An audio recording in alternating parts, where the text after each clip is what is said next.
Hello student, good morning to all. हम पढ़ रहे हैं वंशागत की और विविधता के सिद्धांत, principles of inheritance and variations. इस क्रम में हमने मेंडल के नियम्स के बारे में पढ़ा। मेंडल की वंशागति का नियम, मेंडल्स लॉ ऑफ इनहेरिटेंस में हमने पिछले चैप्टर में पढ़ा कि इन्होंने 7 मटर के विपर्यायी लक्षणों के गुणों का अध्ययन किया था। और इस दौरान हम कल जो है वो नेक्स्ट मतलब इसके पहले वाले लेक्चर में हमने पढ़ा था एक जीन की वंशागति की, one inheritance of one gene, जिसमें हमने कुछ शब्दावलियों के बारे में आपको समझाया था।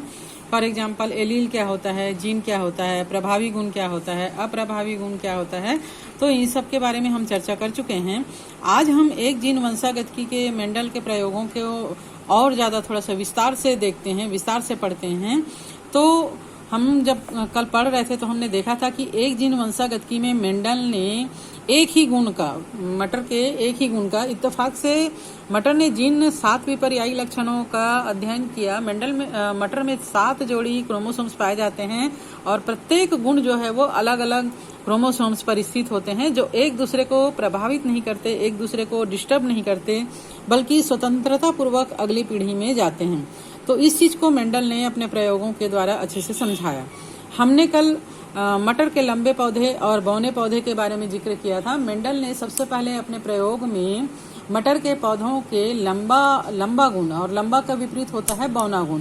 तो पहले तो उन्होंने लंबा गुणों को, गुण के मटर को स्वयं मतलब स्वपरागन के द्वारा डेवलप होने दिया। कई पीढ़ी तक अध्ययन करने के बाद उसने इसी प्रकार बौने पौधे का भी उन्होंने स्वपरागन के द्वारा कई पीढ़ियों तक उगाया और उसका परिणाम देखा। तो ये शुद्धता पूर्वक अपने गुणों का वहन करते हैं, यानी लंबे पौधे के द्वारा कई पीढ़ी तक लंबा पौधा ही और बौने पौधे के द्वारा कई पीढ़ी तक बौना पौधा ही होता है। इसे शुद्ध गुण कहा जाता है। अब जब उन्होंने लंबा पौधा और बौना पौधा को संकरण कराया, तब प्रथम पीढ़ी यानी F1 पीढ़ी में वह गुण दिखाई दिया जो प्रभावी था। तो इसमें उनको प्रथम पीढ़ी में उनको लंबे सारे पौधे कैसे दिखाई दिए, लंबे दिखाई दिए।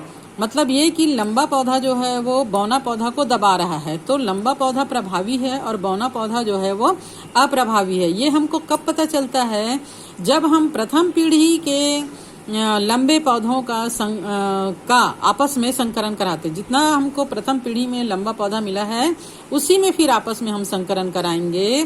तो जो F2 पीढ़ी हमको मिलता है, इसमें 3:1 का अनुपात मिलता है, यानी 3 पौधा जो है वो लंबा होता है और 3 पौधा जो है लंबा और 1 पौधा जो है वो बौना मिलता है, यानी 3:1 का मिलता है। इसका मतलब ये है कि प्रथम पीढ़ी में बौनेपन का गुण छुपा हुआ था, वो अपने आप को शो नहीं कर पाया। ना ही दोनों लंबे और बौने मिक्स होकर बीच का मीडियम साइज का पौधा बनाए, बल्कि लंबा पूरी तरह बौने पर प्रभावी था और बौना पूरी तरह दबा हुआ था, जो दूसरी पीढ़ी पर दिखा, जिसमें 3 लंबे और 1 जो है वो बौना दिखाई दिया। अब हमने कल ये भी पढ़ा था कि प्रायोगिक रूप से अगर हम इसको समझाना चाहते हैं चार्ट के रूप में, तो हम इसका एक सिंबल लेते हैं। सिंबल कैसे लेते हैं? जैसे लंबा को हम बोलते हैं टॉल, है ना, और बौने को हम बोलते हैं ड्वार्फ। तो हम ऐसा नहीं कि लंबे के लिए टी और बौने के लिए डी ड्वार्फ लेंगे, तो इसमें हम कंफ्यूज हो जाएंगे कि ये जो हम दर्शा रहे हैं वो किस गुण को दर्शा रहा है। तो हम एक ही सिंबल लेंगे, जो प्रभावी है उसका सिंबल लेंगे। यहाँ पर प्रभावी क्या है? टॉल पौधा, लंबा पौधा, तो इसको हम कैपिटल टी के रूप में लेंगे। और बौना पौधा चूंकि अप्रभावी है तो हम इसको डी के रूप में या स्मॉल डी नहीं लेंगे, बल्कि इसको स्मॉल टी लेंगे। ठीक है, तो ये हो गया कैपिटल टी। चूंकि प्रत्येक गुण को वहन करने वाला क्रोमोसोम्स का 2 होता है, जोड़ा होता है, युग्मित होता है, ये है ना, जोड़े में होते हैं। तो यहाँ पर क्या हो जाएगा?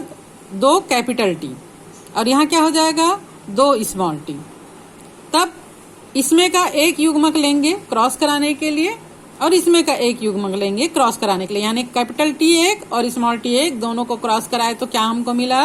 Capital T small T, capital T small T. ठीक है, तो प्रथम पीढ़ी में कैपिटल टी और स्मॉल टी है, कैपिटल टी स्मॉल टी दोनों मौजूद हैं, लेकिन दिखा क्या हमको? कैपिटल टी दिखा, यानी लंबा पौधा दिखा, पर है इसमें स्मॉल टी भी। अब जब हम इनका क्रॉस करवाएंगे, फॉर एग्जाम्पल के लिए जैसे हम यहाँ पर ले लेते हैं ये कैपिटल टी और ये कैपिटल टी, ये स्मॉल टी, ये स्मॉल टी, तो इसका एक युग्मक हो जाएगा टी, इसका एक युग्मक हो जाएगा टी। दोनों को हमने क्रॉस कराया तो हमको सारे मिले कैपिटल टी और स्मॉल टी। अब इसका हमने कैपिटल टी और स्मॉल टी से क्रॉस कराया तो क्या मिलेगा, 4 जो मिलेगा वो 2 यहाँ पर कैपिटल टी स्मॉल टी, तो ये 2 है, ये क्या मिल गया, दोनों कैपिटल टी। ये और ये क्या मिले, कैपिटल टी स्मॉल टी।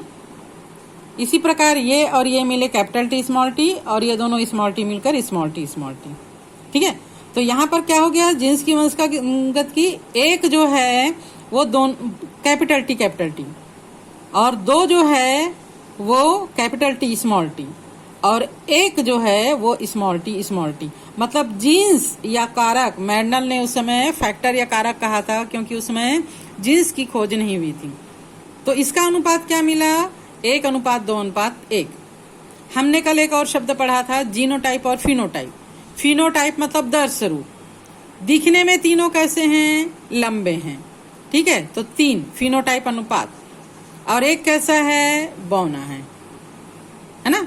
तो फिनोटाइप अनुपात यानी देखने में कैसा है, 3 लंबा 1 बौना, ये जीन फिनोटाइपिंग अनुपात है। और जीन्स कैसा है, एक जो है वो capital T, 2 capital T small T, और एक जो है वो स्मॉल टी। ये जीनोटाइप अनुपात कहलाएगा। ठीक है, ये क्या कहलाएगा, जीनोटाइप अनुपात, और ये क्या कहलाएगा, फिनोटाइप अनुपात।